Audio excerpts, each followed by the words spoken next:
con granizada y todo, que ha hecho que el Internet se complique un poco, por ende la usabilidad de las plataformas, pero ya logramos estabilizarla. También un dato positivo, han sido muchas las personas que se conectaron finalmente al desarrollo de la cátedra porque ha generado un gran interés y eso también ha hecho que la plataforma haya generado un poco de complicaciones, pero ya el equipo técnico que está detrás muy gentilmente nos ha apoyado con estabilizar el ejercicio. Mi nombre es Pierre Luna, soy el coordinador académico de la Escuela Javeriana de Gobierno y Ética Pública y les doy la más cordial bienvenida. Quiero invitar en este momento a Clara Betancourt, directora de la Escuela de Comunicación de DUOC, para que por favor encienda su cámara y hagamos la instalación formal de la cátedra. Clara, buenas tardes. Hola Pierre, buenas tardes a todos. ¿Cómo estás? Qué gusto verte, aunque sea a través de estos fríos medios que se han vuelto un poco más cálidos de lo que nos enseñó la pandemia, pero me encanta verte. Le cuento al público que nos acompaña, a los participantes y las participantes, que Clara juega de local en los dos países, porque Clara es egresada de la Pontificia Universidad Javeriana, le tenemos un especial cariño, y adicionalmente pues ahora está en DUOC. Entonces, Clara, por favor, adelante, te escuchamos. Bueno, pues muchas gracias Pierre, como siempre, por supuesto estoy en casa allá y acá, así que les doy a todos una cordial bienvenida. Esta es una cátedra que hemos preparado con mucho cariño y mucho profesionalismo. Nos une la comunicación y la ética, así que yo creo que hemos tenido participantes de América Latina y creo que eso fortalece mucho más la reflexión de este tipo de espacios. Tenemos durante este mes, ustedes saben que, bueno, los que están desde el año pasado asistiendo, es un espacio de un mes que semana a semana tenemos una charla y con expertos muy reconocidos tanto en Colombia como en Chile que nos hablan sobre esa conexión que hay entre la comunicación, el cambio, la transformación digital que tenemos hoy, digamos que tan puestos en la piel todos, temas éticos ligados a la creatividad en esta versión lo vamos a ver. También el tema de género, de inclusión, y tenemos también digamos que, mucho interés en hacer esa parte de la comunicación más tangible. Por tanto, vamos a hablar también del manejo de la información y del uso de la data para crear estrategias de comunicación bajo un ambiente y un marco ético. Así que nuevamente bienvenidos, muchas gracias por su interés, por su participación. Esperamos que puedan tener algunas consultas, preguntas, dudas que nos permitan también seguir construyendo el diálogo. Así que, Pierre, tenemos dos invitados, Colombia y Chile, nuevamente unidos. Está silenciado. Sí, ya, se va a acabar, la pandemia ya está medio en bajada y yo todavía no aprendí con el tema de silenciar y desilenciar el micrófono si aplica esa conjugación del verbo. Bueno, sí, tenemos unos invitados maravillosos. Para que los presente voy a darle paso a uno muy especial que viene por parte de DUOC, que es Marco Pucci.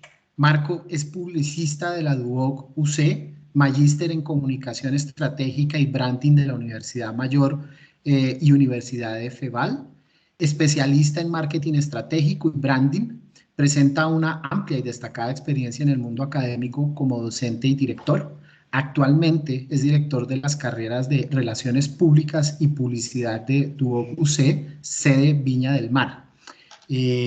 Marco, bienvenido.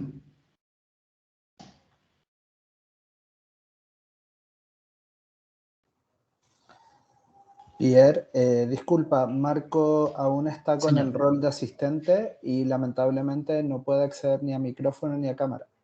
Si nos pueden apoyar Sergio, con ello, por favor. Sergio, ¿nos colaboras con el rol de Marco? ¿Eres tan amable? Sí, sí. Entre tanto, les voy contando el otro gran invitado que nos acompaña el día de hoy es Mario Morales, profesor de la Facultad de Comunicación de la Pontificia Universidad Javeriana.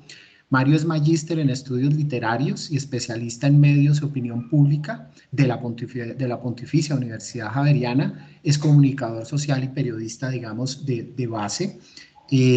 Mario, buenas tardes. ¿Cómo estás?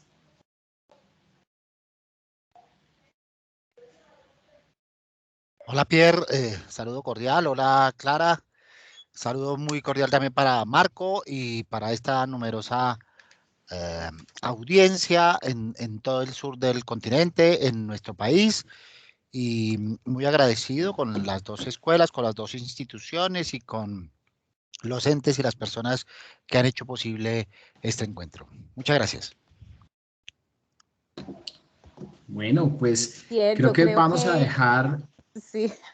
Clara, creo que vamos a dejar la sesión en manos de este par de excelentes profesionales de la comunicación que nos acompañan en la tarde de hoy en la capitanía de Marco. Marco, muchísimas gracias por acompañarnos y por haber aceptado esta cordial invitación para esta segunda versión de nuestra cátedra Social.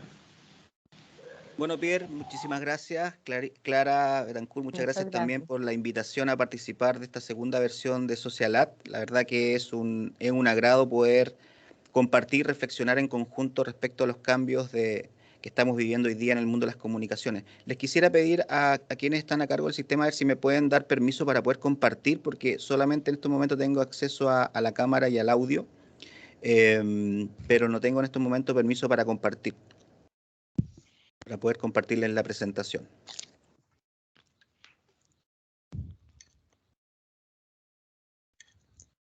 Quedo atento a eso.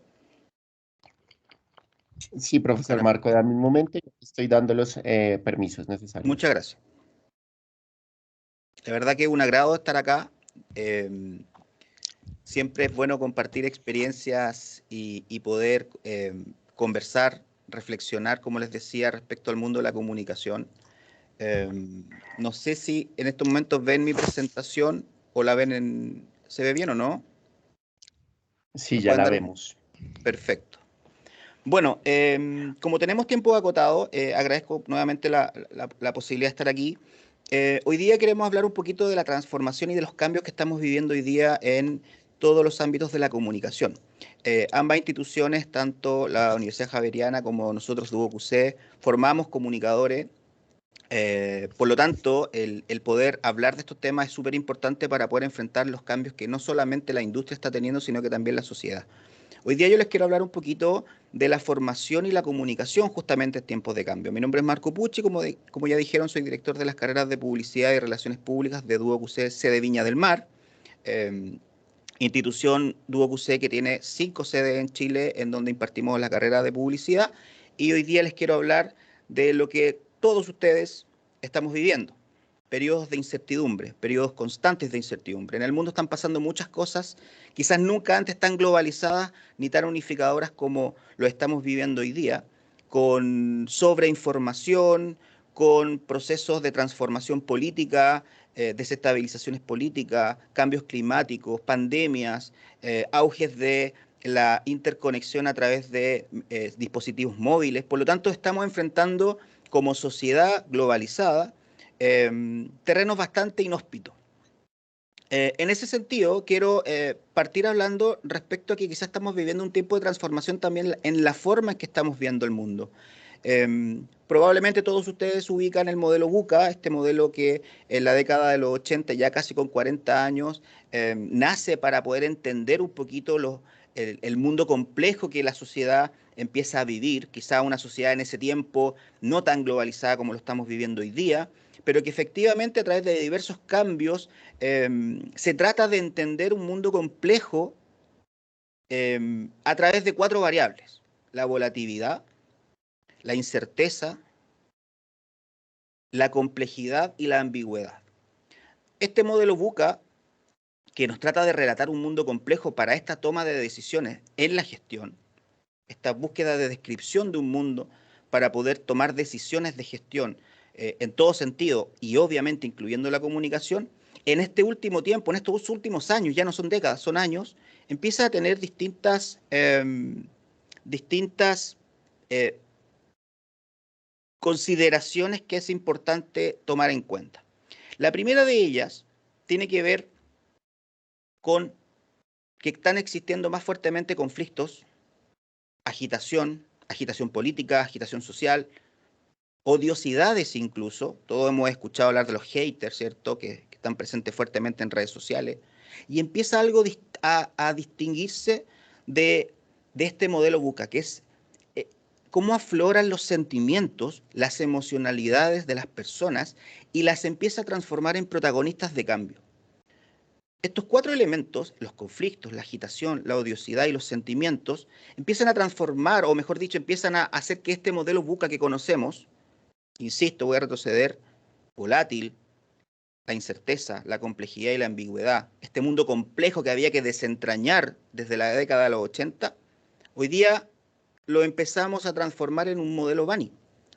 Un modelo que ya no habla de un mundo complejo, habla de un mundo caótico. Es fuerte la palabra, pero hablamos de un modelo que desde el año 2020 aproximadamente, cuando nace, cuando se da a conocer o cuando se difunde, empezamos a hablar de situaciones que ya no tienen que ver necesariamente con ciertas regiones, tienen que ver con escenarios ya globalizados. La pandemia y el cambio climático son los grandes desencadenantes de esta idea nueva para describir el contexto que estamos viviendo, para poder enfrentar con eso una gestión de hoy y también del futuro.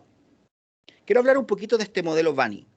Y tiene 4 variables. La primera, Brittle, tiene que ver con la fragilidad que hoy día estamos viviendo. La letra A, la angustia, la ansiedad que hoy día también se está viviendo particularmente. Y ahí está quizá una distinción. El modelo VUCA evaluaba, o mejor dicho, describía aspectos propios de una sociedad. Aquí, con este modelo Bani, estamos entrando en la evaluación de los individuos, de las personas. La fragilidad, la ansiedad, lo no lineal. Ya no es cómo podemos entender algo complejo con distintos caminos. Hoy día nos enfrentamos con caminos que se entrecruzan. Y en cuarto lugar, lo incomprensible. Lo que hoy día ya no solamente se vuelve complejo, sino que se vuelve inhóspito. Con estos 4 elementos, para empezar a describir el contexto que estamos viviendo hoy, podemos empezar a profundizar. Por ejemplo, cuando hablamos de Brittle, hablamos de la fragilidad, estamos hablando, ¿cierto?, de un mundo en donde las brechas y las disrupciones cada día son más evidentes. Los sistemas económicos, los sistemas sociales, los sistemas tecnológicos, hoy día se pueden desplomar en cualquier momento cuando un input excede un determinado nivel. Por lo tanto, debemos construir sistemas resilientes. Debemos construir sistemas para una recuperación rápida, ágil, en situaciones adversas y para, ojalá, a través del aprendizaje, salir reforzados. Por lo tanto, las estrategias hoy día son fundamentalmente a corto plazo, a mediano plazo, y que permanentemente debieran ser revisadas. La idea es establecer modelos que aceleren el despliegue, que adelanten la captación de valor y que podamos utilizar la experiencia aprendida para seguir permanentemente en una mejora continua. En ese sentido, lo clave es aprender a construir apoyos fuertes y apoyos colaborativos. Si nos vamos a la variable A de esta ansiedad, de esta angustia que hoy día en el mundo existe respecto a las incertezas que se generan, a la inquietud que a su vez demanda inmediatez, podemos estar hablando de que hoy día estamos luchando contra el miedo y la coyuntura de esta incerteza. Por lo tanto, hay que hacer frente a una emocionalidad y a una inquietud que da paso hoy día a la inmediatez, a la solución inmediata, no siempre con tanta profundidad. Y eso, a su vez, va elevando el nivel de la incertidumbre y la inseguridad. Esta situación, por supuesto, va a demandar herramientas que permitan una comunicación muchísimo más humana. Hoy día estamos hablando de un sistema y estamos empezando a enfocarnos en los individuos. La escucha activa, la autoconciencia, la introspección, la empatía, la confianza. Son aspectos que hoy día empiezan a focalizar nuestra gestión en la disciplina y en la concentración. ¿Para qué? Para hacer las cosas correctas indicadas en el momento preciso. Momentos que van cambiando permanentemente, que se van entrecruzando, como decíamos al principio. En ese sentido, las marcas transformadoras hoy hacen foco y se vuelven relevantes a través de la innovación, ¿cómo llamarlo?, de una innovación empática, de una innovación que tiene asociado un compromiso social verdadero, ya no con sus públicos objetivos, sino que con todos sus stakeholders. Hoy día estamos en un mundo en donde los distintos stakeholders demandan inmediatez, demandan atención, demandan escucha.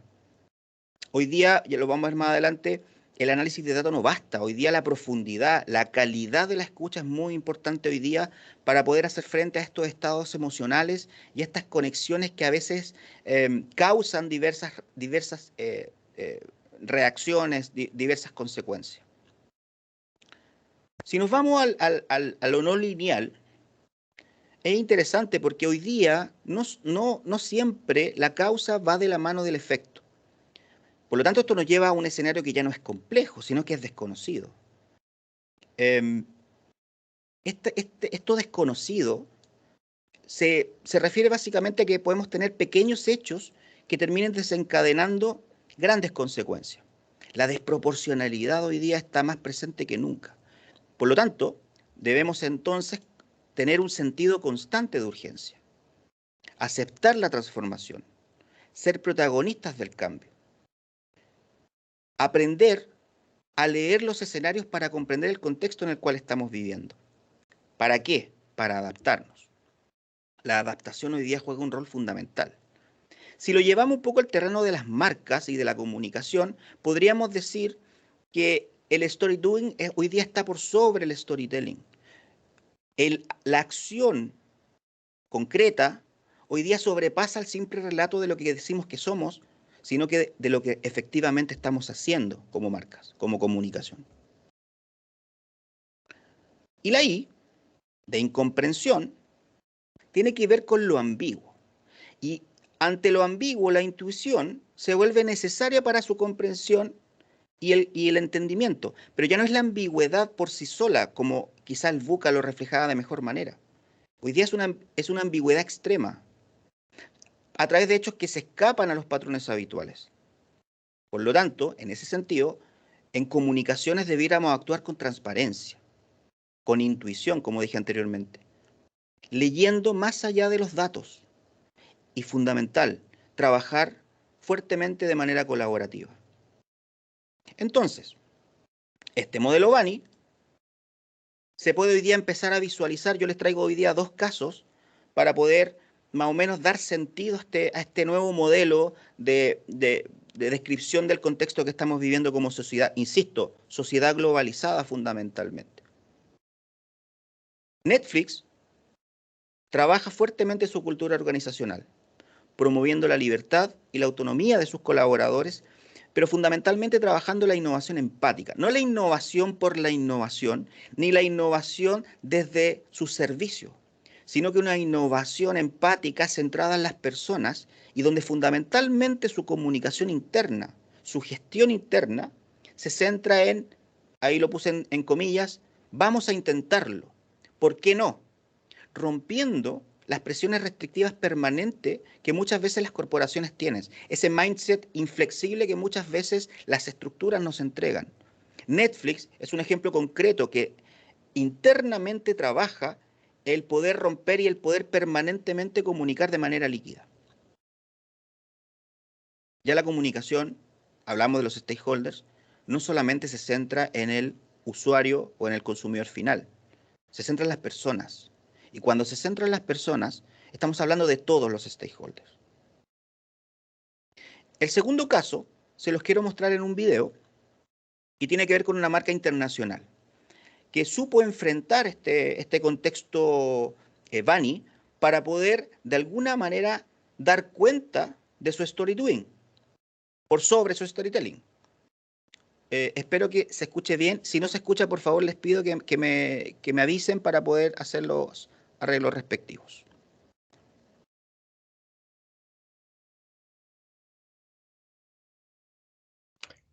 No lo estamos escuchando, profesor Marco. Ok, lo voy a colocar nuevamente. Permiso, voy a salir un ratito de acá para poder configurar esto. Debes Voy a seleccionar compartir la nuevamente. opción de compartir audio. No hay problema, lo comparto inmediatamente. Ahora sí. Gracias.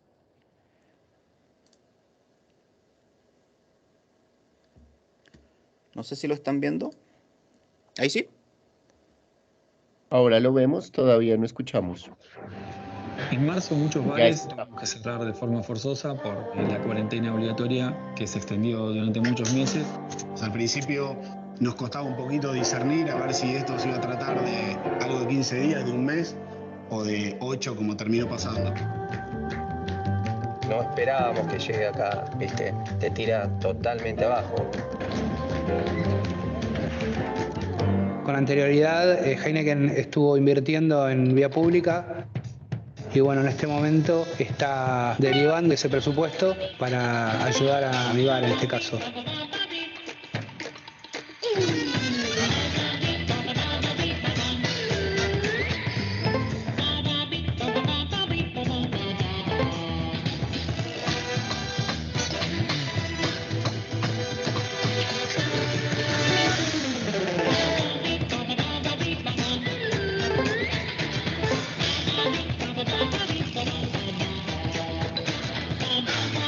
Bueno, esto levanta el ánimo un montón, ¿viste? Volver a abrir, empezar de a poquito.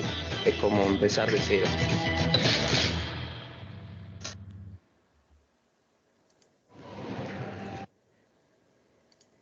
Bueno, acá tenemos un ejemplo súper claro de una marca global que toma decisiones y desarrolla una comunicación ágil, empatía y visión de futuro. Aquí, no sé si conocen esto, pero Heineken, y particularmente en países como Argentina, España, Alemania, se hizo parte de una campaña llamada Fuerza Bar, en donde, idea de la agencia Ogilvy, a través de la cual se buscaba responder a través de una acción concreta, tangible, de compromiso social que vaya mucho más allá del mensaje publicitario que permanentemente, que anteriormente la marca tenía muy claramente, muy fuertemente a nivel mundial. La publicidad de Heineken históricamente siempre se ha caracterizado por su creatividad y por rescatar fuertemente los insights propios de su target. Aquí no, aquí se enfoca directamente en un compromiso social materializado en acciones concretas. La coyuntura global, esta coyuntura pandémica, hizo que decidieran adaptar sus planes y sus pautas publicitarias ágilmente, rápidamente, con un compromiso, como les decía, tangible, y en donde sus presupuestos de marketing y comunicaciones se fueron directamente a ayudas a aquellos bares, aquellas pymes que tuvieron esta gran depresión producto de la pandemia y los cierres que tuvieron que hacer de manera obligada. Hicieron aporte a nivel de préstamos para sus clientes, hablemos de estos bares, programas de apoyo al sector, formación, todo esto con una visión inicial de corto plazo, adaptable permanentemente gracias a las tecnologías digitales, gracias a las redes sociales y a la comunicación digital, pero fundamentalmente centrada en el apoyo a estos locales pymes.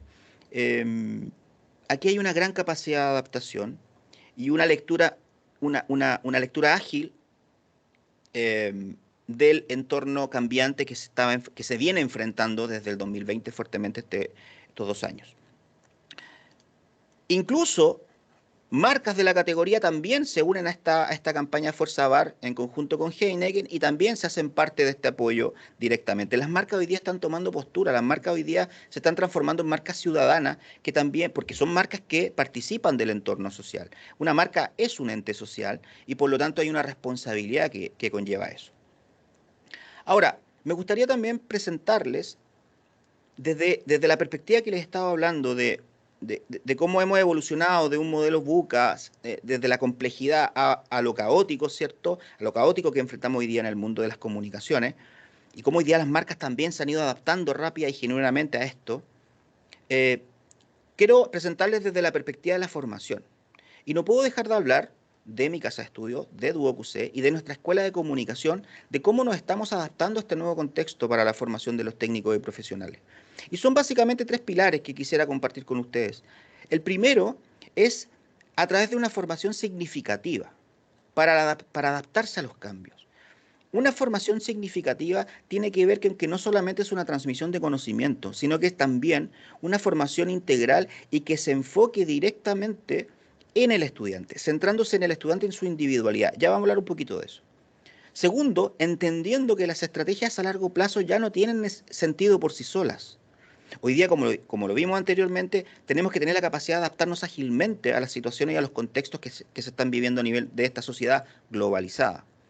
Y en tercer lugar, la importancia del propósito y de una visión de futuro que sí da sentido y sí tiene sentido para la formación. El propósito es muy importante. Y en Duo QC, desde hace un tiempo, venimos trabajando como institución en la conformación en colectivo, como todos quienes pertenecemos a la institución, en la definición de nuestro propósito. ¿Cuál es nuestro marco? ¿Cuáles son nuestros principios básicos para poder formar estudiantes? Y es muy simple y tiene mucho que ver con lo que estamos conversando. Formar personas para una sociedad mejor. Aquí no estamos hablando de formar profesionales y técnicos, no estamos hablando de una formación para la industria, estamos hablando de personas en su individualidad, pero enfocándonos en la mejora de nuestra sociedad, en que nuestros estudiantes, de manera, insisto, repito la palabra, significativa, puedan aportar al desarrollo social. Ya no es solamente la especialización técnica.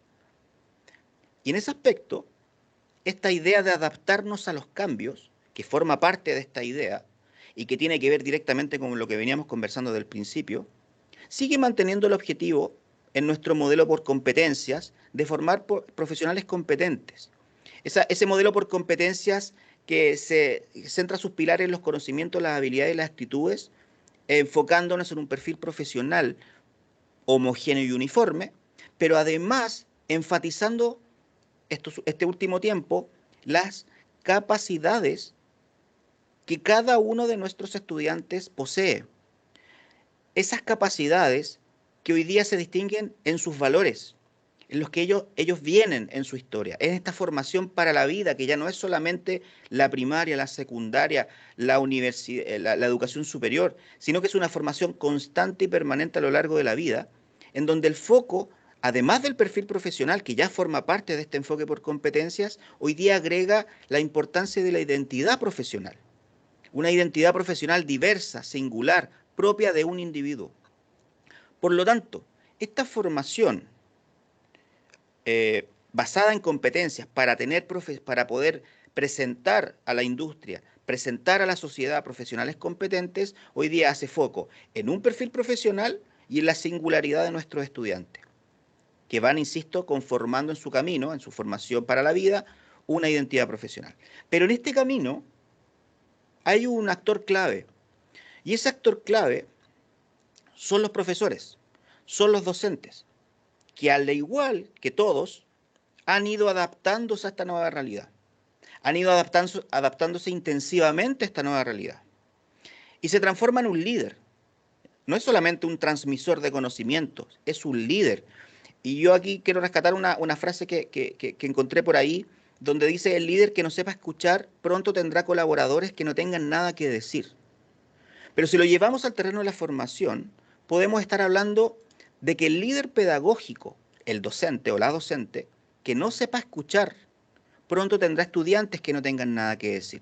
Si queremos formar profesionales competentes que impacten significativamente en la sociedad, insisto, no solamente en la industria, tiene que existir un líder pedagógico que sepa escuchar. Y aquí hacemos un símil con las comunicaciones. Una comunicación que no sepa escuchar a sus stakeholders probablemente tampoco nos va a saber qué decir en estos entornos cambiantes.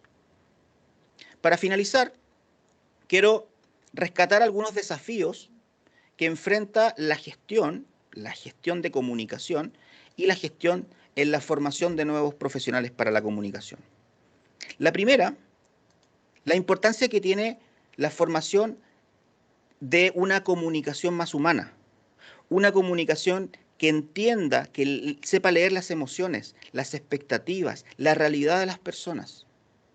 No solamente estereotipar, no solamente entender grupos, segmentos, sino que también profundizar en aquellas emociones. Acuérdense que las emociones en el modelo Bani juegan un rol fundamental para poder entender el mundo que estamos viviendo hoy día. El modelo Buca era un modelo bastante general, donde hablaba de colectivos. Hoy día el modelo Bani habla de la individualidad, de esas emociones individuales que hoy día se proyectan. En segundo lugar, una comunicación, la gestión y la formación de una comunicación más social, en donde la opinión ciudadana juega un rol importante. La transparencia de la comunicación juega un rol importante. Hoy día, insisto, personas, marcas, son entes sociales que permanentemente tienen opinión, tienen postura, y por lo tanto, la transparencia juega un rol fundamental para la generación de confianza. La agilidad. una comunicación ágil, formar estudiantes, formar futuros profesionales para entornos adaptables, para entornos a los cuales se pueda adaptar, ser eficientes, ser ágiles, por eso el nombre, y una comunicación más directa. Una comunicación, formar comunicadores para entornos líquidos, donde no existan formatos, donde sepan enfrentar los contextos, sepan leer los contextos y sepan comunicar en los momentos adecuados y de la manera adecuada. Y finalmente, una comunicación, una formación en comunicación y gestión en comunicación que no se centre en la tecnología. La tecnología es un medio, sino que se centre en las personas, en entender a las personas para que efectivamente las marcas, las organizaciones puedan conectar con estos distintos stakeholders y sus propias expectativas y necesidades. En definitiva, y con esto concluyo, una formación y una comunicación acorde a los tiempos BANI. Muchísimas gracias.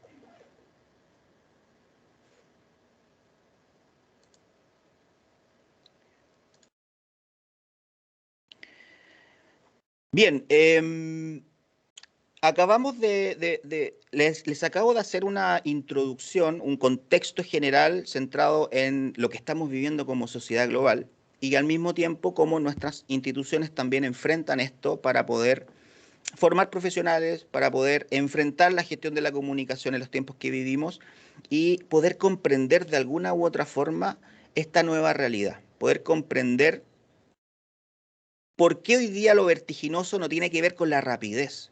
Lo vertiginoso tiene que ver con nuevos escenarios, nuevas formas de pensar. Insisto, la emocionalidad del individuo hoy día se expresa. Las nuevas generaciones, la generación Z es una generación mucho más activa, protagonista de los nuevos cambios. Vamos a hacer, como parte de esta actividad, esta primera ponencia y a continuación quisiera presentar a mi colega para poder continuar y después de estas dos presentaciones vamos a establecer una ronda de preguntas en la cual ustedes podrán también transmitir sus ideas, sus reflexiones y poder conversar un poquito con nuestro próximo expositor. Lo quiero presentar, les quiero presentar al profesor Mario Morales, comunicador social y periodista, magíster en estudios literarios. Mario es un destacado académico especialista en medios y en opinión pública de la Pontificia Universidad Javeriana de Colombia. Quiero agradecer a Mario, no sé si está por ahí, lo escucho, para que nos pueda compartir su presentación. Ahí está Mario. Hola Mario, ¿qué tal? Hola, ¿cómo están? Te veo perfecto. Bueno, te dejo la pantalla, te dejo tu presentación para que después podamos seguir conversando. Bueno, pues muchas gracias, Marco. Nuevamente el agradecimiento a las dos instituciones.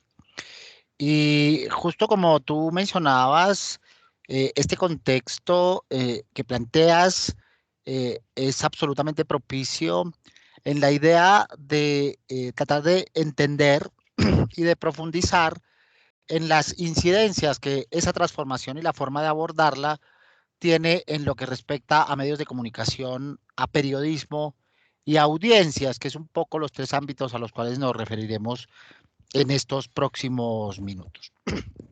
Perdón. Hablar de transformación en comunicación y en periodismo ha sido una constante histórica, quizá fruto de las circunstancias sociales y de los análisis sociológicos. La palabra transformación, con toda la riqueza que tiene desde el punto de vista de la construcción, desde el punto de vista de la colaboración, desde el punto de vista de la web 2.0, como la entendemos ahora, perdió ese sentido y paulatinamente fue cediendo la tentación hacia la victimización o autovictimización, y la transformación a lo largo de todo este tiempo se ha venido convirtiendo en una suerte de crisis.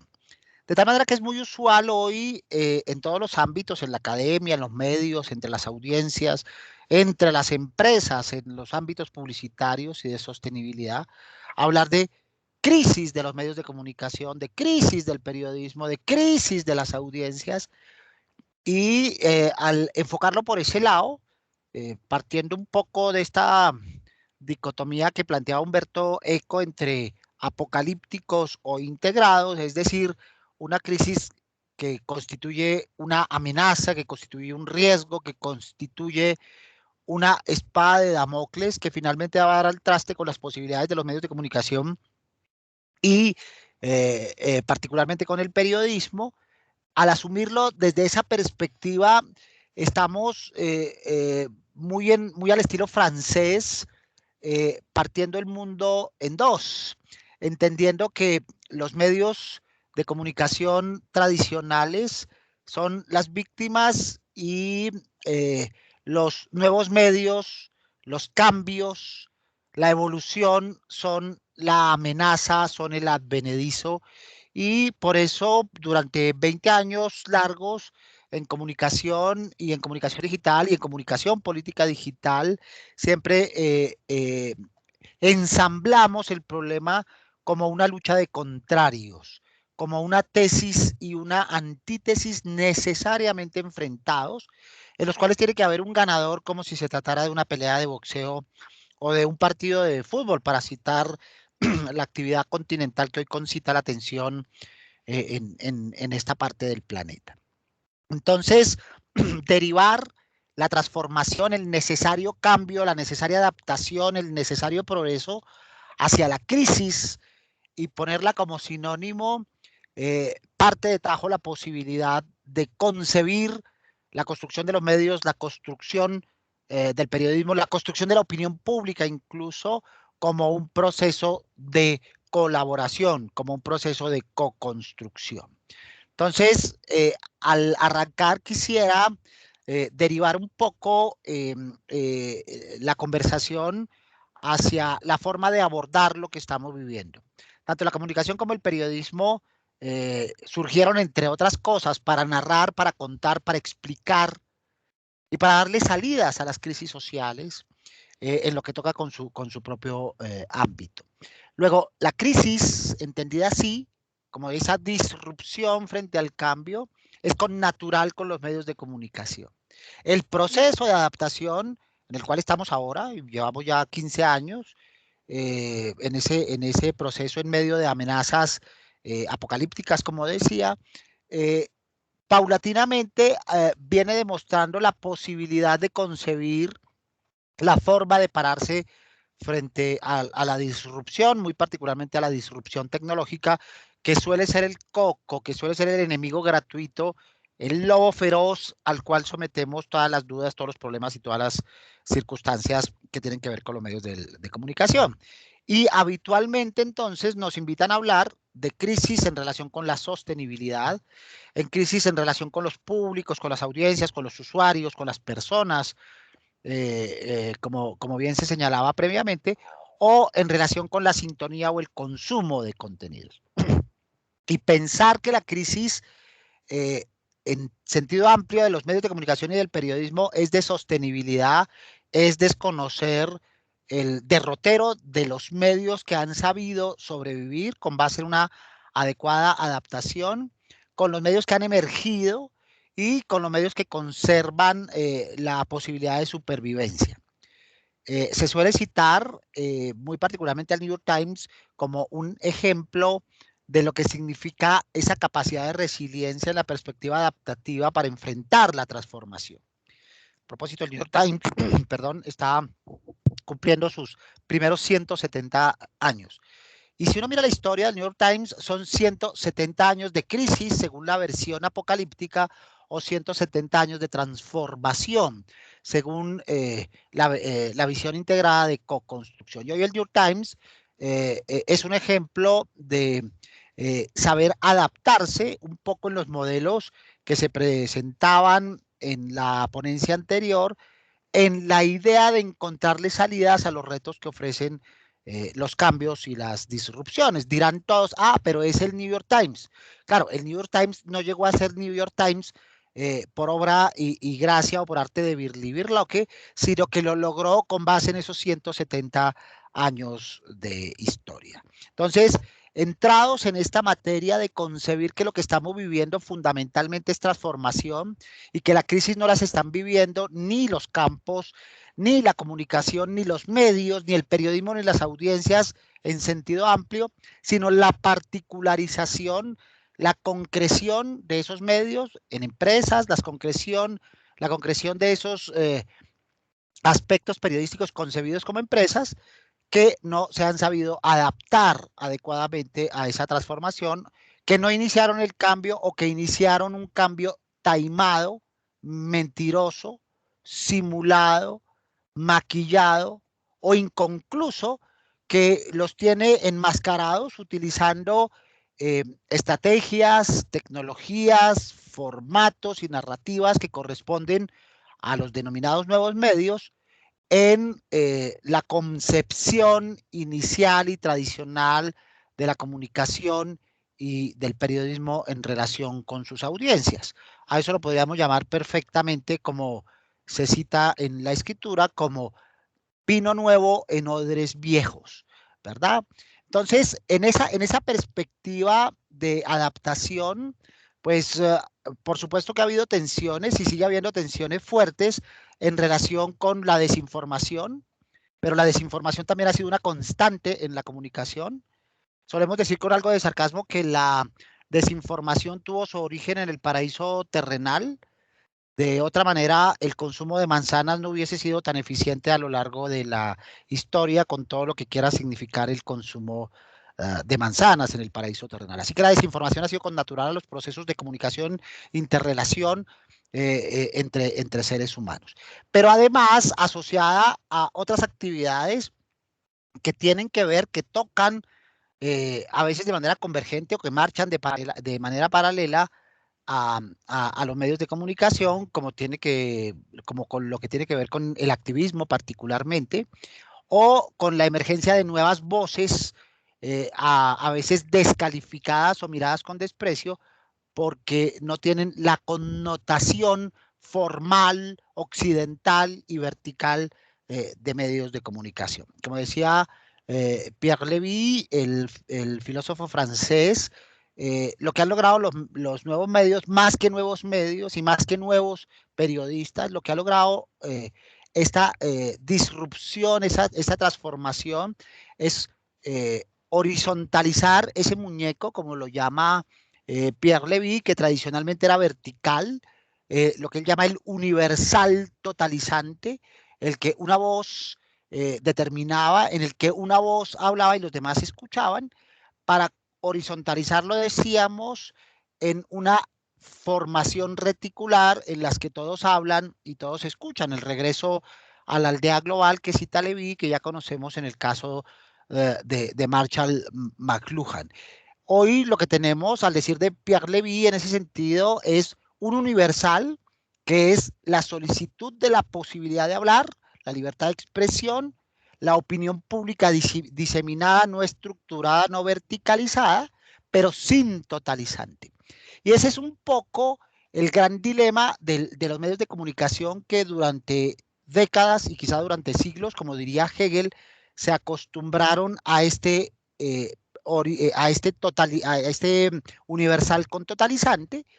En esa frase que recordamos de Hegel de frente al consumo de periódicos en su época, que él llamaba la plegaria matutina del hombre moderno. Eso, cambiado y horizontalizado, se ha convertido en una trampa dialéctica que ha devenido una crisis de representación, por supuesto, y que ha significado una fragmentación, primero de los mismos medios, después de las mismas maneras de hacer comunicación a través de los medios, de hacer periodismo, y finalmente también una fragmentación de audiencias, pero no por culpa de las audiencias, como solemos decir, sino si nos miramos de manera seria y reflexiva, por culpa de la falta de transformación en la búsqueda de las necesidades de las audiencias.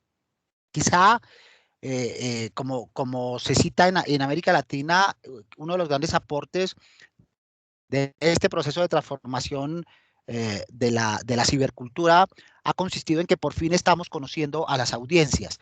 Durante mucho tiempo no las conocemos, no las conocíamos, decíamos que las conocíamos, pero evidentemente no teníamos el suficiente conocimiento de ellas, y hoy que las conocemos entendemos que lo que nosotros hacíamos o solíamos hacer no les gustaba, pero lo consumían porque no había alternativas, porque había este universal con totalizante, porque había escasez de oferta, en fin. Hoy, en la diáspora de las audiencias, los medios responsabilizan a la sostenibilidad y responsabilizan a los nuevos medios por cosas que le competen a sí mismos, que son la posibilidad de conectarse de una manera idónea y adecuada a esas audiencias que nunca fueron pasivas por definición, que si lo fueron fue por esa decisión del universal con totalizante, donde unos hablaban y otros escuchaban, porque quizá trabajaron con hipótesis inadecuadas, porque encontraron que las formas de contar, esto que hoy llamamos formatos, no concebían de una manera adecuada esa guerra por la atención que hoy vivimos, esta lucha por la atención que hoy vivimos, y que los formatos existían esencialmente porque no tenían competencia. Entonces, la pregunta que se plantean hoy los medios es cómo sostenernos, se quedan en esa deriva de la parte económica, cómo mantenernos, pero siempre con la idea de seguir con la tradición, ¿verdad? Es decir, de seguir inamovibles en esa perspectiva, y hablo en su gran mayoría, y hoy las excepciones lo confirman, excepciones que además son buenos ejemplos, como hemos citado, particularmente los dos diarios estadounidenses, pero creo que en nuestros propios países existen medios considerados hegemónicos o tradicionales que han logrado ese grado de transformación para reasignarse un nuevo lugar en la ciberesfera pública, como la denominamos hoy. Entonces, ¿cuál es el problema desde el punto de vista comunicativo? Lo económico, lo estético, lo tecnológico. Coincido con Marco en su exposición que por ahí la discusión y el debate no son posibles. Quizá el problema no es de formatos, como hoy nos piden a la academia, a los medios de comunicación, pero ustedes, academia, propóngannos formas de contar, háblenos de nuevas formas de podcast, de videocast, de narrativas tipo TikTok o narrativas tipo YouTube, para encontrar a las audiencias. Pero si la crisis no fuera de los formatos, si el asunto no fuera de los formatos, si el asunto no fuera esa estética que pudiera allanar el camino de comunicación, esa brecha que se abrió entre esos medios hegemónicos y las audiencias, sino si la circunstancia que propició el distanciamiento fuera otra, por ejemplo, el de la asignación de la voz, por ejemplo, desde el lugar de enunciación desde el cual trabajan los medios. Si las audiencias se cansaron de levantar la mano y no recibir la atención necesaria, si se cansaron de la mirada omnipoderosa de los medios, que siempre de una manera soberbia, y todavía sigue siendo un eslogan en los medios del mundo, nosotros le damos la voz a los que no tienen voz, como si las audiencias necesitaran que alguien les otorgase la voz. Necesitaban evidentemente los soportes, necesitaban evidentemente la tecnología, pero no necesitaban el semáforo en verde, no necesitaban la bendición, no necesitaban el punto de partida desde esa mirada universal para darle la voz a los que no tienen voz en esta mirada vertical casi de desdén frente a las audiencias. Hoy esa liberación de las audiencias ha creado lo que nosotros llamamos una crisis ecosistémica, y es que las audiencias se fueron más que por los formatos, más que por los cacharros, allí donde sus voces fueran posibles, donde no hubiera un semáforo de asignación, donde el relato construido de manera pública y colaborativa no tuviese siempre un epicentro, no tuviese siempre un filtro y no tuviese siempre una dirección. Entonces, si nos planteamos esa pregunta, tendríamos que volver un poco sobre la discusión de comienzos de siglo para pensar que el problema hoy quizá es de paradigmas, ¿verdad?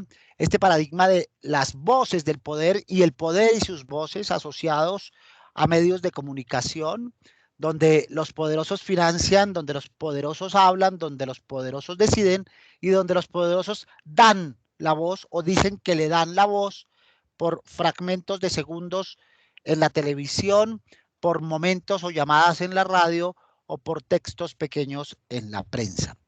Quizás sí el paradigma que está en vilo hoy es ese de la rutina mecanizada, vertical, que mira con desdén a las audiencias, entre otras cosas porque no las conocen, porque no saben qué quieren y porque cuando creen saberlo,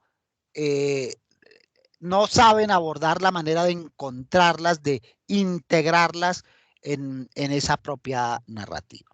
Entonces, estos paradigmas tradicionales sí que están en crisis, que son las rutinas mecanizadas de las voces del poder para que escuchen los débiles, como los llamamos, como solemos decirle desde los medios de comunicación, los que no tienen voz, ¿verdad?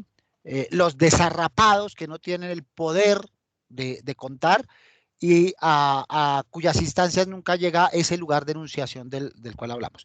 Pero si además esos paradigmas de la perspectiva de contrarios con la que solemos narrar la realidad, porque nos acostumbramos a narrar periodísticamente y comunicativamente todo como contrarios, como adversarios, como enemigos, como positivo y negativo, en esta dualidad, en esta binariedad, blanco y negro, hombre, mujer, día y noche, sin la posibilidad de los distintos espectros. Pero si el problema fueran los relatos desconectados que encuentra la audiencia hoy sin que nadie se los organice en los medios de comunicación, en esos relatos sin historia, en esos relatos aburridos, ¿verdad? Y como los encuentran hoy buena parte de las audiencias, donde el emisor decide el qué, el cómo y el cuándo, hasta que llegó la voz subversiva de las audiencias para decir, ya que no puedo decidir los contenidos, ya que no me dejan elegir los formatos, por lo menos yo sí voy a elegir el cómo, el cuándo y el dónde, y solo con esas tres albricias logró poner de cabeza el ecosistema tradicional. Si nos atenemos un poco a los estudios, recientes estudios sostenidos, por ejemplo, que ha hecho Nielsen o que ha hecho la multinacional Siemens, encontramos que las audiencias hoy por fin las estamos conociendo y se rigen por 4 parámetros. 4 son las cosas que han encontrado de manera congruente Nielsen y los estudios de Siemens. Primero, ¿qué buscan las audiencias? No buscan poder, no buscan que le den voz, no buscan ni siquiera ser los protagonistas contadores, ¿verdad? No necesitan ser necesariamente o exclusivamente los enunciadores. Necesitan 4 cosas. Primero, buenas historias. Y entonces aquí tendremos que recordar el viejo proverbio chino: de historia se construye la humanidad. Y las historias originales se acabaron, decían los chinos, antes de que se inventara la escritura, porque encontraron que las historias eran el tejido social. Luego, las audiencias siguen siendo lo mismo en el fondo, detrás de buenas historias. Lo segundo, en relación con la tecnología, la calidad de imagen y sonido.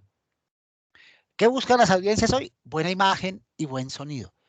No deja de ser una paradoja que uno de los electrodomésticos de mayor venta en el mundo hoy no sean los electrodomésticos que tienen que ver con la alimentación, sino con la recepción y consumo de contenidos, muy particularmente el televisor de pantalla plana, que mantiene el liderato en este sentido. Lo tercero, y aquí entramos ya en profundidades, ¿qué buscan las audiencias? Experiencias, ¿verdad? Experiencias. ¿Qué buscan? Sentirse parte de un equipo, sentirse en la misma página de aquello que está sucediendo allende sus pantallas. Y lo cuarto, buscan conversación, ¿verdad? Una conversación horizontal. Por eso a veces los medios logran proveerles, como reiteramos, un día futbolero como hoy en el sur del continente, los medios logran proveerles la conversación, logran proveerles la experiencia. Hay calidad de imagen y sonido y los jugadores y las selecciones nacionales se encargan de contar buenas historias. En esas circunstancias especiales, como un día como hoy particularmente, las audiencias vuelven a sentirse parte del mismo equipo en relación con esos medios y pareciera que la crisis no existiera. En esa perspectiva, entonces, ¿qué tendríamos que evitar? El despotismo, porque los medios tratan a sus audiencias despóticamente. Hay que evitar la mirada vertical, ¿verdad? Esta mirada de desdén, ¿verdad? Hay que evitar que se nos olviden las razones estructurales donde están los dilemas o las dificultades del periodismo para adaptarse a los tiempos contemporáneos. Y muy particularmente en lo que tiene que ver con la formación, un poco, como bien lo citaba Marco, la academia aquí está en deuda de recuperar el faro para orientar a quienes vienen detrás sobre los caminos, las rutas y los trayectos. Hay que adaptarse a las nuevas lógicas. ¿Y cuáles son esas lógicas? Y aquí nuevamente hago convergencia con lo dicho en la ponencia anterior. Inmediatez, y la inmediatez hoy entendida como tiempo real en el vértigo que vivimos. La fragmentación también entendida como lógica, ¿verdad? A veces en responsabilidad de las audiencias para armar el conjunto, a veces en responsabilidad de los medios para asignarle sentido. La emoción, por supuesto que sí, que es el eje transversal, y el aprendizaje recurrente. Y todo bajo el común denominador del entretenimiento. Las audiencias todo el tiempo le están diciendo en las circunstancias que se dan a los medios de comunicación que una de sus principales preocupaciones es qué hacer con el tiempo libre. Contenido útil, contenido en imágenes, contenido actual y contenido entretenido. Es fácil poner esas 4 patas para poner la mesa. Lo útil, lo visual, lo actual y lo entretenido. Lo difícil es lograr adaptarse en estos tiempos y en estas circunstancias a la época que vivimos. Una época que es esencialmente, como la hemos llamado, la era de la opinión compartida, de esa opinión pública fragmentada y compartida, así no sea unánime o así no sea totalizante. En esa perspectiva, ¿qué hace falta? Historias, otra vez, historias, y entonces volvemos sobre las recetas de los chinos, las recetas milenarias de los chinos, historias, con verbos fuertes para conjugar, integrar, para mirar a las audiencias, tolerar, aunque la palabra tolerar hoy suene un poquito desdeñosa, aceptar, reparar y retejer. Son esos verbos fuertes que los medios hoy deben construir en la perspectiva de recuperar los nexos con las audiencias que paulatinamente les dan las espaldas porque no encuentran todo esto que hemos mencionado.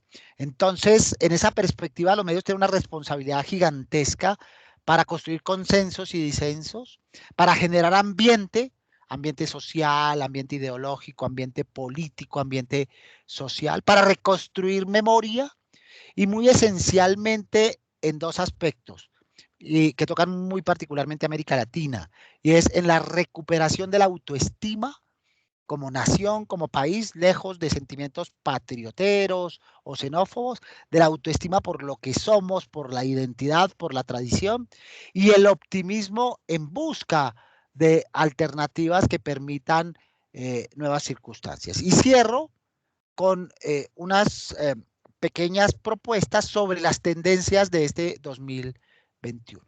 Las tendencias en el ecosistema mediático latinoamericano hablan de la remezcla, la recombinación, el uso y el reuso de contenidos de manera multidireccional. Remezcla de contenido, esa es la nueva normalidad. Comunicación adaptada al COVID. El COVID como reto, como trasunto y como común denominador en el sentido del riesgo global. La nostalgia como recurso. Lo vemos en todas las circunstancias y muy particularmente en el consumo mediático. El regreso a soportes que llamábamos viejos, pero que en el fondo mantienen calidad y fidelidad. Las conversaciones, que son el pilar de toda estrategia. en la comunicación mediática, en la comunicación empresarial, en la comunicación publicitaria. El marketing tradicional o vuelta a los orígenes. Estamos de regreso al marketing tradicional y los medios de comunicación están entendiendo que es un poco la tendencia, lo demuestran los boletines informativos que nuevamente están de moda, las famosas newsletters que estuvieron en boga hace décadas y que hoy están en el primer lugar del consumo. Y luego, la tradicional, la vernácula, la histórica lucha contra la desinformación que acompaña a la humanidad y las marcas con conciencia social.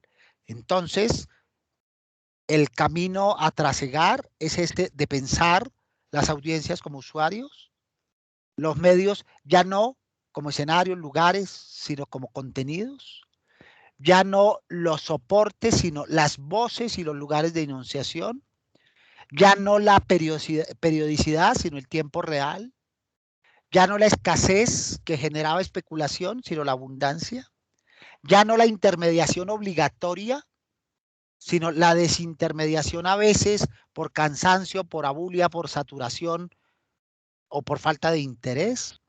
Ya no hablamos más de distribución, sino de acceso, y aquí entramos en terrenos políticos y en terrenos democráticos, más allá de lo tecnológico. Ya no más la unidireccionalidad, sino la interactividad sobre esta reticularidad en la que venimos hablando. Ya no solo lo lineal, también lo lineal, pero no solo lineal, sino el hipertexto entendido como el tejido narrativo en las instancias contemporáneas. Y finalmente, no solo información, sino construcción de conocimiento, como lo decía Castells cuando comenzaba este siglo. Hablar de crisis o hablar de transformación. Veremos si nos quedamos en el primer lugar. Hablando del primer lugar, seguramente estaremos condenados a vivirlas. Si nos montamos en el segundo escenario, pero de manera auténtica, de manera convencida y no con parches, no con colchas de retazo, seguramente entenderemos desde los medios, desde la academia y las audiencias también, que lo que estamos haciendo es cambiando, transformándonos y adaptándonos, que es lo que hoy la sociedad nos reclama. Marco, muchas gracias. Bueno, muchas gracias, Mario. De verdad, muy interesante los temas que trataste. Yo ahí fui rescatando un par de ideas, de conceptos para poder conversar en estos minutitos que nos van quedando. Al menos poder profundizar un poquito. Recordar, voy a anticipar un poquito, recordar que en algún momento en el chat se va a colocar un link de una encuesta para que por favor puedan evaluar la actividad de hoy antes del cierre. Quiero rescatar un comentario, Mario, y una pregunta que saltó en el chat. Dice, necesitamos medios más orgánicos y humanos, vinculados y levantados desde las audiencias. Y ahí rescato una pregunta y la vinculo a esto. Las transformaciones sociales, culturales y ambientales de la realidad son correlativos a los medios de comunicación. ¿Podría haber un agenciamiento de medios que pretendan mantener unas nociones de realidad que no corresponden a los retos de la realidad más allá de los formatos preestablecidos? No sé si quedó clara la pregunta, Mario. Sí, y por supuesto que es una pregunta compleja que connota un enorme reto. Y nos lleva a mirarlo desde varias perspectivas. Un poco voy a utilizar el símil de la lucha contra la guerra global de la desinformación. Entonces, cuando hablamos de la guerra global contra la desinformación, el primer error que cometimos fue asignarle a las audiencias la responsabilidad de liderar esa guerra. Y entonces les dijimos a las audiencias, ustedes tienen que hacer check-in, ustedes tienen que mirar las fuentes, ustedes tienen que revisar el contenido, ustedes tienen que verificar, etc. Entonces, le asignamos a las audiencias unas responsabilidades para las cuales o no estaban preparadas o no estaban interesadas, pero sobre todo desdibujaban las responsabilidades desde otro ámbito. Pensar los medios desde las audiencias significa, en primer lugar, ponerlas en el centro, más allá de la retórica tradicional de la que hablamos, de tener las audiencias en el centro, pero como objeto, como producto, como lugar al que llegan los anunciadores, y no como el lugar, vuelvo a lo que citaba durante lo que conversábamos hace un ratito, no desde la voz natural y desde el lugar de enunciación, ¿verdad? Pensar los medios desde las audiencias no significa que las audiencias deban agenciar los medios, porque para eso existen roles sociales, ¿verdad? La carencia, la dificultad que tienen hoy particularmente los medios en relación con sus audiencias es su disparidad, su separación, su lejanía, su distanciamiento de las audiencias, que finalmente, como se ha dicho en los elementos del periodismo durante 200 años, es a quienes les debemos lealtad y quienes son nuestros verdaderos jefes, nuestros verdaderos directores. Pensar en la agenciación de las audiencias significa convertirlas en sujetos legítimos, en voces legítimas, en fuentes legítimas, en co-contadores de historias legítimas. Pero no significa, creo yo, soltarles el timón y decirles a las audiencias, también ustedes tienen derecho a tener sus medios y defiéndanse en este marasmo, en esta marea, en esta tempestad. Significa acompañarlas, guiarlas, pero no desde la perspectiva extractivista o desde esa perspectiva patriarcal occidental de querer rescatarlas. Más bien es al revés, somos los periodistas, los medios y las empresas periodísticas quienes hoy en esta perspectiva horizontal, quienes tendríamos que aprender a leer la realidad con los ojos de las audiencias y a caminarla con las piernas de las audiencias, Marco. Mario, a propósito de lo que estás diciendo, ¿a qué crees tú que se deba este auge de la desinformación? ¿Se originará, por ejemplo, por la sobreinformación, por las redes sociales? Quiero vincularlo a una pregunta que aparece ahí, donde dicen qué tan objetivos han sido los medios de comunicación en esta época, donde las redes sociales se han convertido en un paso a la desinformación. ¿De dónde crees tú que viene esta desinformación? Bueno, la desinformación la entendemos como un paraguas, ¿verdad? Y a la desinformación le llegan muchas fuentes. Entonces, desinformación es fake news, por supuesto. Pero desinformación también son contenidos incompletos de los medios, cuando no cuentan la historia total, cuando se quedan a mitad de camino, cuando no le hacen seguimiento. Eso también es desinformación. Desinformación son las historias fletadas, las que tienen intereses subrepticios, las que tienen intereses oscuros, las que tienen intereses maquillados. Desinformación también es la generación intencional del caos en la profusión de determinadas ideas. El lenguaje del odio, la xenofobia, el clasismo, la prevalencia, etc. La desinformación también consiste en no saber contar de manera adecuada las historias en relación con las expectativas de las audiencias.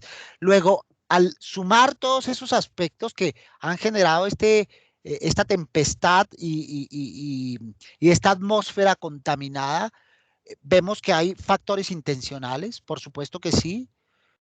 Cambridge Analytica nos enseñó que las emociones y muy particularmente la rabia son un vehículo eficientísimo de desinformación y es un vehículo eficientísimo de propaganda política indebida, ¿no? Ilegal, ilegítima, pero eficientísimo. Y lo han venido comprobando las últimas revelaciones, incluso de los empleados de la hoy llamada empresa Meta del metaverso. Y es encontrar que las emociones mal llevadas o mal intencionadas son vehículos fundamentales en la construcción de desinformación. Lo cual no es nuevo, como lo diría Hobbes, ¿no? No es nuevo, por supuesto. Lo que ha sucedido hoy es que el aparataje, el tiempo real, la concatenación y la conectividad han logrado que sean enormemente veloces, enormemente virales y enormemente globales. En esa perspectiva hoy la desinformación es mucho más eficiente. Le preguntan a los periodistas con frecuencia, oye, ¿y ustedes ahora que tienen un nuevo enemigo? No, en las salas de redacción, en los pasillos, en las cafeterías, en las fuentes, en los buses, en el transporte, en el vecindario, en las iglesias, en los parques, en todo lado, había ese mismo lugar de enunciación de la desinformación que demoraba mucho más tiempo en tener este carácter global. Hay intencionalidad, pero también en la dejación, en el desdén, en el trabajo incompleto, en el trabajo irresponsable, también hay desinformación que sumados generan esta atmósfera nociva y tóxica que hoy tenemos. Perfecto. Y Mario, la última pregunta para ir cerrando. Tú hablaste en algún momento de los usos maquillados de los formatos. ¿Con qué tiene que ver esto? ¿Con la falta de comprensión del fenómeno social? ¿Tiene que ver con la inmediatez, como también nos dijiste, o con la incomprensión de las audiencias? Sobre todo hoy día que hay acceso a la comprensión de la audiencia. Un poquito de todo ello, Marco, pero quisiera hacer énfasis particularmente en el efectismo. Y es, los medios que no han hecho la transformación con el camino concatenado, planeado y responsable, suelen señalar que quienes tienen hoy la atención en la ciberesfera lo hacen merced a los formatos. Voy a hablar, por ejemplo, de un formato que a mí me encanta y que practico, y al decirlo, no dejo de decirlo con dolor, que es el podcast, ¿verdad? Entonces, el formato podcast es un formato eficientísimo, pero que hoy se ha convertido en una simple estrategia, en una simple técnica para repetir relatos orales, sin fondo, sin conexión, sin unicidad con el plan de comunicación del medio o de la empresa, sino como una simple estrategia efectista. Como eso está funcionando, incluyámoslo acá. Un poco lo que está pasando a veces con los influencers, con los tiktokeros, y eso está funcionando, entonces hacemos operación avispa, traigamos eso, inyectémoslo acá a ver si funciona. Entonces, a veces los medios por incomprensión, a veces por falta de formación, pero a veces también por facilismo utilizan estos formatos maquillados para hacerle creer a las audiencias que están a tono con las nuevas exigencias y que se han logrado transformar o están en proceso de hacerlo. Pero es cuando hablamos de los vinos viejos en cueros nuevos, ¿verdad? Porque finalmente eso no genera el efecto más allá de la explosión de esos formatos, lo que está pasando hoy con el podcast. Yo definitivamente creo que hay mucha más oferta que demanda de podcast, por lo menos en idioma castellano, y no hay cama para tanta gente, porque ha sido utilizado más como un formato maquillado, efectista y con fines estratégicos, y no desde la perspectiva de un plan global de construcción, planeación, horizontalidad, incorporación de voces, diversidad, pluralismo, democracia y demás. Perfecto. Bueno, Mario, 1.000.000 de gracias. Estuvo bastante interesante el tema. Quiero agradecer tu participación, tus reflexiones para todos quienes nos están mirando en estos momentos. Agradecer a todos los que se conectaron y han seguido muy atentamente las intervenciones que hoy día se han expuesto. Les quiero recordar dos cosas. Lo primero, que puedan desarrollar la encuesta que les va a aparecer publicada en el chat. Es súper importante para nosotros también conocer su opinión en ese aspecto y evaluar lo que está haciendo hasta el momento Socialat 2021. Y lo segundo, recordarles que el próximo jueves tendremos nuestra segunda sesión de Socialat para seguir profundizando en estos temas que tanto nos apasionan y que tienen que ver con las comunicaciones. Muchísimas gracias, Mario. Un placer haber estado contigo. Marco, muchas gracias a ti y a todos, a Pierre y a todos los demás compañeros allá y acá en Colombia. Perfecto, siempre es grato poder compartir experiencia entre países hermanos, así que lo vamos a dejar hasta acá, nos despedimos, muchísimas gracias, nos estamos viendo la próxima semana en la segunda edición, o el segundo capítulo, mejor dicho, la segunda sesión de Socialat 2021, Comunicación en tiempos de crisis, en tiempos de cambio, perdón, comunicación en tiempos de cambio. Que estén muy bien, chao, chao. Feliz tarde, gracias.